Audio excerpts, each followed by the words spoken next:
Learning how to get the most from your DAW is the quickest way to improve your workflow. That means more tracks started, more tracks finished, and better tracks in general. So I'm going to hand you over to my friend Mert, who's got 10 Ableton tactics to improve your workflow. And there are a few of these that I'd never heard of, and have since incorporated them into my workflow. Now, Mert's music has been supported by Lost Frequencies and played at Tomorrowland, so he knows a thing or two about quality production. So without further ado, let me introduce you to Mert. Hey, this is Mert, and thank you, Will, for the introduction. So let's dive into 10 Ableton tips that will change your life.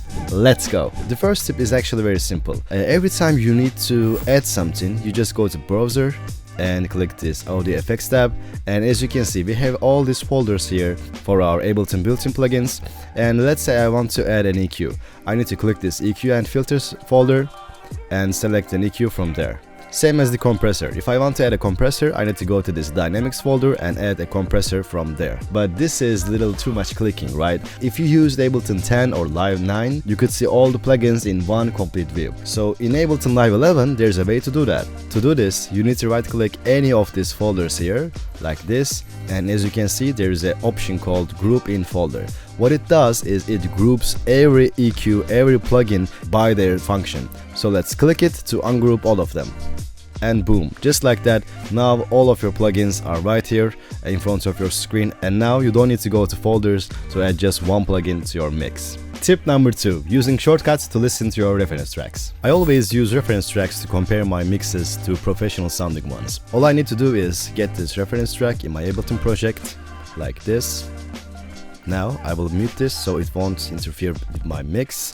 What you need to do normally is you go all the way up, click the solo button from the reference track, then listen to it, then click solo button again to unsolo it, then go all the way down to your bass group and mix it, add a bunch of EQs and compression, then go all the way up again and solo your reference track. Like, this is too much work, and we need to kill the unnecessary time that you go all the way up and down. What we can do is we can assign any button in our keyboard to this reference track's solo button. You can just right click to this solo button, then press edit key map. What this allows us to do is we can now assign any keyboard shortcut to this solo button in Ableton. I will just press Q to assign this, and boom, just like that, as you can see, my Q button is now assigned to my first reference track's solo button. Now, if I right click it again and choose edit key map, when I click Q, it just solos my reference track. Also, if you want to change the key of your shortcuts, you can always press another key like W, E, R, like any key that you want. And if you want to remove your assignment, just click it once and press backspace. Just like that, you just deleted your shortcuts. And if you want to edit again, just click the solo button and press any key. Just like that. It's very simple. Now, if you want to use this in our mix, let's say we are mixing our bass track here, and we are zoomed in so we can't see the reference track. When we play our track, it sounds like this.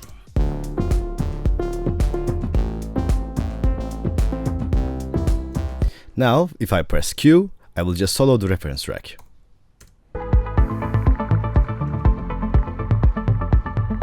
And I press Q again to hear my own mix.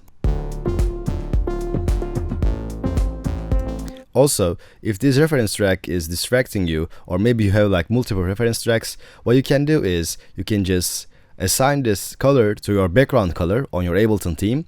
In my case, this is black. I will choose black, then assign track color to clips, and then I will minimize it. Just like that, it's almost invisible, so it won't distract me when I'm working on my project. Just like that, now you know how to quickly listen to your reference tracks as you go. Tip number 3, using keyboard shortcuts to make your arrangements way faster. So you created a basic arrangement with your verse, drop and post-chorus, and after listening to it, you decided that you want to duplicate this drop section. So the longer way to do this is actually selecting everything on the right side and dragging them right, then highlighting the drop section and duplicate.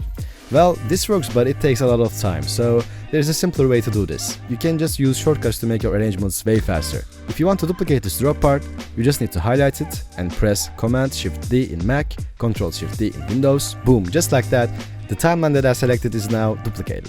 Same here, let's say I want to duplicate this first part, I just need to press Command-Shift-D and boom, it just duplicates. Let's say you listen to your track and you decided that you don't really want this drop to be that long. What you can do is you can just highlight the area that you want to delete and use a shortcut. And the shortcut for that is Command-Shift-Backspace in Mac, Control-Shift-Backspace in Windows. As you can see, now the timeline is deleted and I don't need to drag stuff right and left. Finally, if you want to add a section between this drop part and the post-chorus part, there's a shortcut in Ableton that lets you insert silence. All you have to do is highlight the area that you want to insert silence and press Command-I in Mac, Control-I in Windows. Just like that, now there's this blank space over here, and maybe we can add a bridge part over here, add some elements, maybe add a different section, and I don't need to drag stuff left and right again. Now you can make your arrangements way more faster using these Ableton shortcuts. Tip number 4. Hiding tracks and groups in Ableton. Let's take this percussion group for example. I like this percussions group, but I'm not sure if I want to use them in my mix, but I don't want to delete and lose them as well because I spend so much time mixing and selecting percussions for this mix. So what I can do is I can just hide them and remove them from my session so they won't create some mess. The way to do is actually very simple. You can just go to your browser and press this current project button over here. Now I will see all my project files here. It may look different depending on the project that you're working on. After you open the current project view, you can just drag and drop this section over here to save it. Now I can rename it however I want, but I will just rename it as perk for now, and boom, it saved it. So if I'm not going to use my percussions group over here, I can just delete it and continue to work on my mix, maybe add some drums, maybe add another elements like guitars, piano or synths. And after that, if I want to bring them back in my mix, I can just select them and drag them to my Ableton project. Boom, just like that, they are here and nothing is lost. Now I have access to all these percussions that I created before, so I can listen and decide if I want to use them now in my mix. Another example is, let's say you created this bass over here and you're not sure about using it or not in your mix. So just drag this and drop it into this current project folder here. Boom, just like that, it's here. I will click enter to save it. Then I can delete this part if I want to bring it back and put it anywhere that I want. Now you know how to hide anything in Ableton, so your projects can be way more cleaner. Tip number 5. Organizing your plugins to speed up your workflow. Ableton Live 11 has this really good option to, sort your plugins with colors. What I mean by that is, if you go to your browser and look all the way to the left corner, you can see there's this collections tab over here. And if you click edit, you can see all the colors we have, including red, green, yellow and stuff like that. So what you can do is you can select your favorite colors. Let's say you like this green color over here. If you want to add this green color to your workflow, you need to just click this checkbox over here to edit. Then you can right click it to rename it. Let's say mixing plugins for this one. After that, you just click done. And as you can see, the green color is now here. So to add plugins, all you need to do is go to your plugin sections, and let's say you want to add compressor to this green color. You just right click to that plugin and edit by clicking to your color of choice. Also, let's go to our audio effects and add this delay to the green color as well, like that. After you sort all your plugins, it will look something like this. For example, I have my favorite plugins in my orange color here. As you can see, these are all the plugins that I use all the time for my mixes. Also, you're not just limited to plugins, you can add presets as well. For example, let's go to audio effects and let's go to delay and ambient spaces. Let's say you like this pan left preset over here, you can just right click it and give it a color. So next time you open up your green color, boom, the preset is right over there. This way you can organize your plugins and add them to your projects way faster. Tip number 6. Adding elements from your previous projects to finish your tracks way faster. This is a very powerful trick that I use all the time. In my computer, all my Ableton projects are stored in one simple folder, which is this projects folder over here. There is a very simple way to reach your old projects in Ableton. You just need to click this projects file and drag them into your Ableton browser, like I did here before. After that, if you click to this projects folder, you will be able to see all your previous projects in the browser. And let's say you want to add the drum group from your previous projects, you just need to open that project folder, then go to the project version that you want to use. And now, as you can see, all my tracks and all my groups are in here and I can reach them without any issue. So here's my instrument group over here, and if I open to it, we can see all these little tracks that contain in this group. So let's say I want to bring all these instruments group into my current project file. I just need to drag it into my projects and wait a couple of seconds because it will take some time. And just like that, all the elements from my previous project are right here in my new Ableton project. So it's that simple. I use this technique all the time in my projects, and I hope it helps you too. Tip number 7. Reduce latency when you're recording or playing your MIDI instruments. So this is actually a very simple one, but it's very effective as well. So I have this lead main group over here, which has like bunch of plugins, and all these plugins have some latencies. And if I use too many plugins in one channel, it can cause some big latency problems for playing the MIDI live. So if you have like a lot of plugins, and when you play your MIDI instruments live from your keyboard or from your MIDI controller, there can be a big latency going on. But to fix is very simple. You just need to go to options panel over here. As you can see, there's this delay compensation and reduce latency when monitoring option over here. If this is not checked, please check this, and now the latency should be gone. Let's do the before and after. If I play this lead main instruments from my keyboard right now, I don't know if you can notice this, and it's hard to notice this from a video, but when I press this keyboard here, there's a big latency going on, and now I'm going to click on this reduce latency when monitoring option.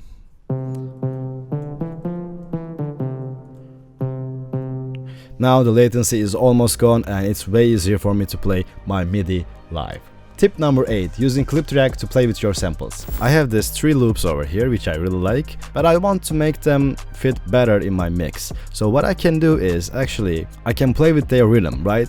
Normally the old way is to do this. Let's say I want this percussion to hit not over here but over here. I need to go left and drag it to the left and extend this and duplicate this like this as well. Well, this is a little too long as well. So what we can do instead is, there's a clip drag option in Ableton, and the shortcut for that is Option, Shift and Mouse drag in Mac, and Alt, Shift, Mouse drag in Windows. So when I press it and drag my mouse, as you can see, like these samples are just going all the way right and left. So I don't need to really play with this clip over here. Instead, I can play with the inside information of this percussion. So maybe I will add this percussions like this here and see how they sound like, and maybe I will play with this over here to make it even complex. And for my second channel percussion, I can cut it from here and maybe use the shortcuts to play with this fill over here. So let's take a listen.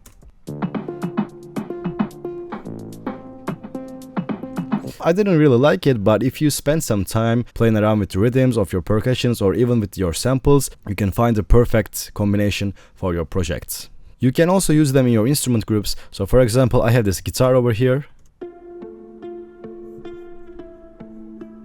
If I want to play with this sample, I can just cut it over here, and by using the shortcuts, I can play with the melody and chords in my guitar.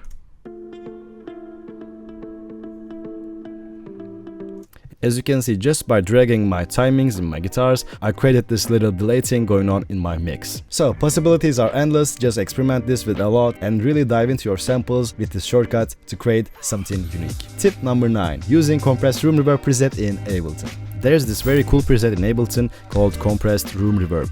To edit to your tracks, you just need to go to your browser, then write compressed room reverb. Then you need to go to this all results tab in Ableton to find it, and boom, as you can see, it's here.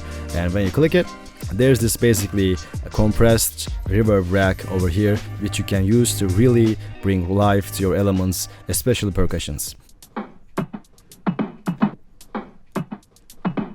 As you can see, they sound a little dry in my opinion. So if I turn this compressor on, as you can hear, it adds a big reverb on top of it, and it doesn't sound that good. But when you play with the room size over here and reduce the room size when we are playing the song,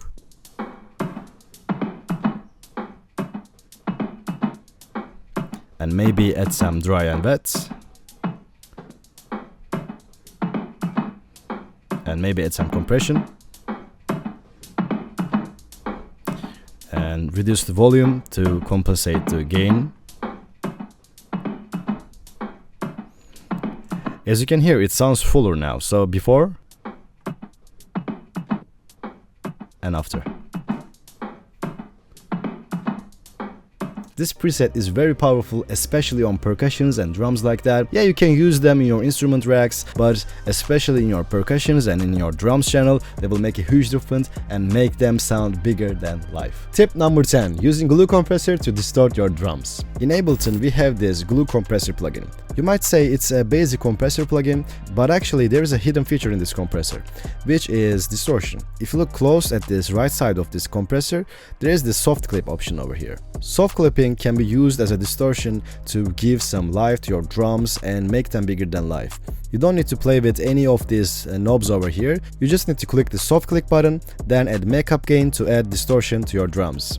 For this example, I'm going to group all my drums and percussions in the same group and rename them drums bass. Now I will add glue compressor over here. Then I will add utility. You might ask, why do we need utility to distort a sound? Basically, when you add this makeup gain in this compressor, yeah, it distorts the sound, but it also makes the sound louder. So to compensate that, we need to use this utility's gain feature. Let's say we decided that we want to add 10 decibels of makeup in this compressor, then we need to go to this utility and add minus 10 decibels to compensate the difference in volume. So let's hear some examples. I will turn off this utility for now and get this makeup to 0. Also click this soft button over here.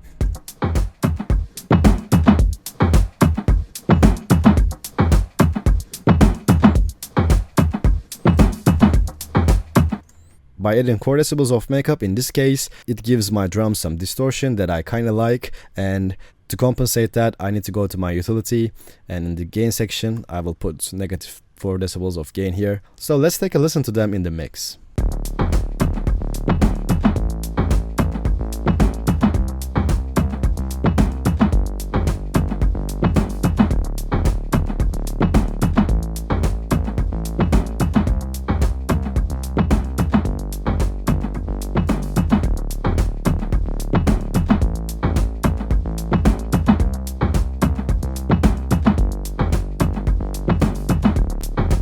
While I was listening to my song, I played around with this makeup gain and decided that 3 decibels of makeup gain will be enough for this project right now. I don't want to over distort it because it will start to sound unnatural, but if you're making a little bit more kind of deep house or melodic house or radio song, then you need to find a perfect balance to not over distort your drums in the mix. So just experiment with this technique and see if you like it. That's it. Well, I hope you like these tips and I hope you will use them in your projects. So see you later in the next one. Hope you enjoyed that, guys. Once again, thank you so much to Mert for sharing his wisdom in this tutorial, and let me know, did you guys enjoy this format? Let me know in the comments below, because it allows me to know what we should be doing on the channel, how to get the most value to you so you can improve your music production skills as quickly as possible. If you're interested in coaching with us, then check out my music production accelerator program, where we've helped our students get signed to some of the world's biggest labels and their music played and supported at festivals such as Tomorrowland. Now, whilst the tips we've seen today are super powerful, it's worth experimenting with them in your workflow, see what works for you, see what you can take on board. And